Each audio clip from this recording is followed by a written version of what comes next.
Standar untuk efikasi vaksin itu sendiri adalah yang boleh didistribusikan ke masyarakat luas, yaitu kurang lebih 50% ke atas.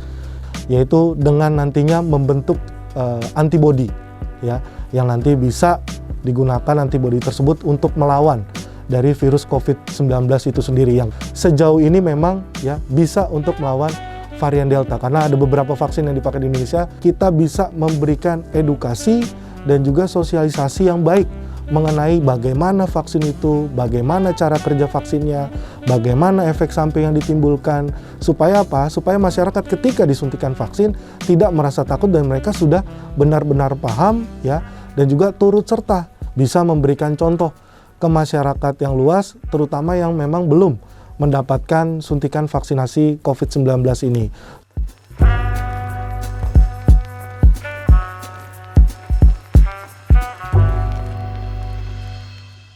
Pemerintah terus berupaya memaksimalkan program vaksinasi nasional agar mempercepat penanganan pandemi COVID-19 dan melindungi kesehatan masyarakat.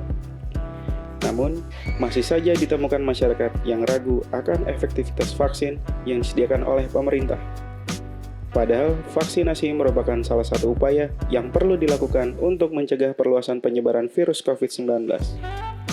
Kerjasama semua pihak diharapkan mampu meyakinkan publik untuk bersedia menerima vaksin. Untuk itu, kali ini kita mendapatkan insight dari Dr. Jares Clinton Simarmata perihal pentingnya program vaksinasi bagi keselamatan masyarakat. Mari kita simak untuk menjadi literasi bagi kita bersama.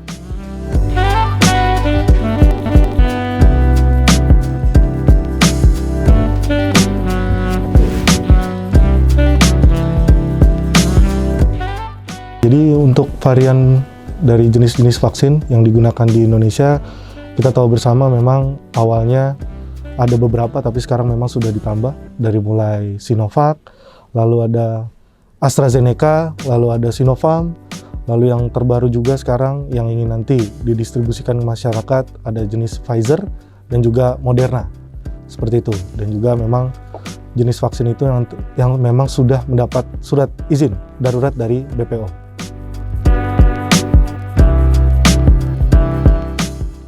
Jadi kalau untuk berbicara efikasi, mungkin saya jelaskan dulu. Untuk efikasi sendiri kan kita tahu ini adalah proses dari hasil uji klinis dari penelitian untuk vaksinnya itu sendiri.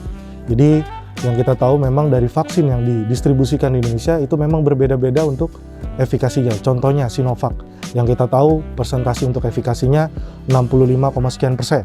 Lalu ada AstraZeneca yang memang sekitar 76,sekian%. Lalu ada Sinopharm yang memang angkanya itu untuk efikasinya 78,sekian%. Dan memang yang nanti yang terbaru, ini ada Pfizer dan juga ada Moderna, yang dimana untuk tingkat efikasinya sendiri, untuk Moderna contohnya ini 94,sekian%.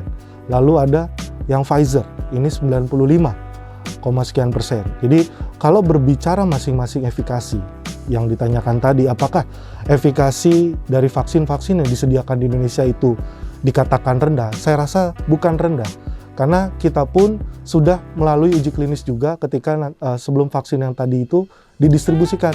Jadi menurut WHO, standar untuk efikasi vaksin itu sendiri adalah yang boleh didistribusikan ke masyarakat luas, yaitu kurang lebih 50% ke atas. Jadi kalau ditanya dari efikasi dari vaksin Sinovac, vaksin AstraZeneca, vaksin Sinovac maupun nanti yang terbaru ada Pfizer, ada Moderna, sebenarnya itu sudah melewati dari angka standar yang ditetapkan oleh WHO. Jadi kalau dikatakan rendah, sebenarnya bukan rendah. Kalau rendah, itu justru yang tidak boleh didistribusikan ke masyarakat. Jadi seperti itu untuk berbicara tentang efikasi dari masing-masing jenis vaksinnya.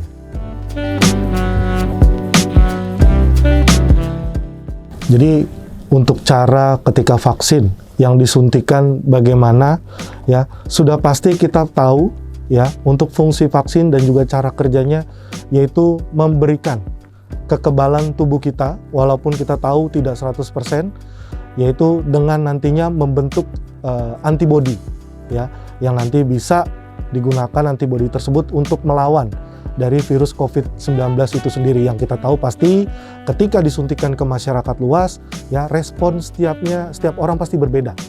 Ada yang memang ketika disuntikan efektivitas ya memberikan kekebalan yang baik, ada yang mungkin ketika disuntikan vaksinnya di sini tidak memberikan kekebalan yang maksimal. Jadi ini sebenarnya balik lagi ke setiap orang atau setiap masyarakat yang disuntikan untuk vaksinnya sendiri.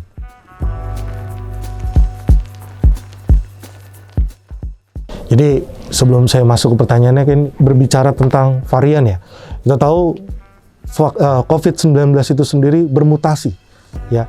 Dari mungkin yang pertama kita pernah dengar ada varian Alpha, ada varian Beta, ada varian Delta. Jadi kalau berbicara tentang apakah si vaksin yang didistribusikan di Indonesia ini dapat mencegah atau dari si varian Delta ini, jadi sementara memang kalau dibilang mencegah pasti bisa mencegah. Jadi ini balik lagi memang ke respon setiap orang dan juga bagaimana setiap orang ketika selesai disuntik vaksin ya, mereka tetap menaati protokol kesehatan.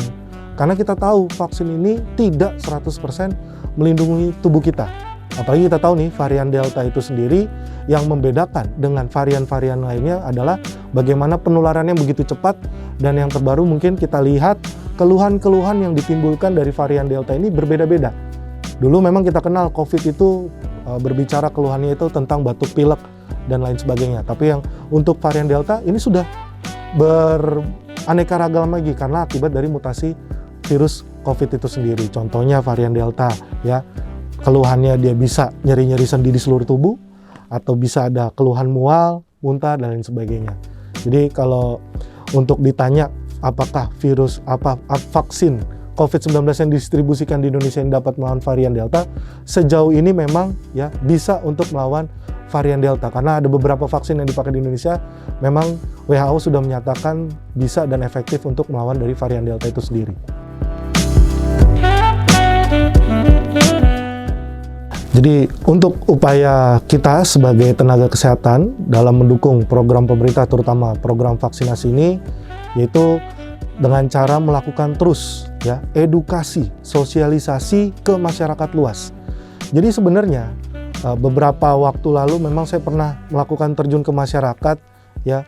Ternyata banyak masyarakat di sekitar kita yang tidak mau divaksin, alasan utamanya karena mereka tidak tahu fungsi vaksin itu apa, ya bagaimana setelah divaksin nantinya. Jadi di sini saya rasa pentingnya selain ya petugas nanti yang menyuntikkan vaksin, kita bisa memberikan edukasi dan juga sosialisasi yang baik mengenai bagaimana vaksin itu, bagaimana cara kerja vaksinnya, bagaimana efek samping yang ditimbulkan, supaya apa? Supaya masyarakat ketika disuntikan vaksin tidak merasa takut dan mereka sudah benar-benar paham ya, dan juga turut serta ya membantu pemerintah pusat dalam mensukseskan program vaksinasi COVID yang ada di Indonesia.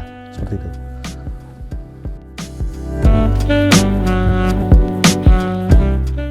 Jadi upaya kita supaya masyarakat agar yakin bisa mau menerima vaksinasi ini, yaitu tadi ya dengan melakukan atau memberikan pengetahuan yang banyak, edukasi, sosialisasi, dan juga meluruskan ya mengenai kabar-kabar hoax yang beredar di masyarakat, agar nantinya juga masyarakat mau untuk menerima suntikan vaksin ini. Dan tidak lupa ya, untuk masyarakat yang sudah memang menerima vaksin atau selesai untuk suntikan vaksin pertama dan kedua, bisa memberikan contoh ke masyarakat yang luas, terutama yang memang belum mendapatkan suntikan vaksinasi COVID-19 ini, supaya mereka mau ya, dan juga mereka melihat ternyata suntikan vaksin COVID-19 ini tidak seperti yang beredar ataupun kabar-kabar beredar atau berita hoax yang mereka terima pada saat pandemi saat ini.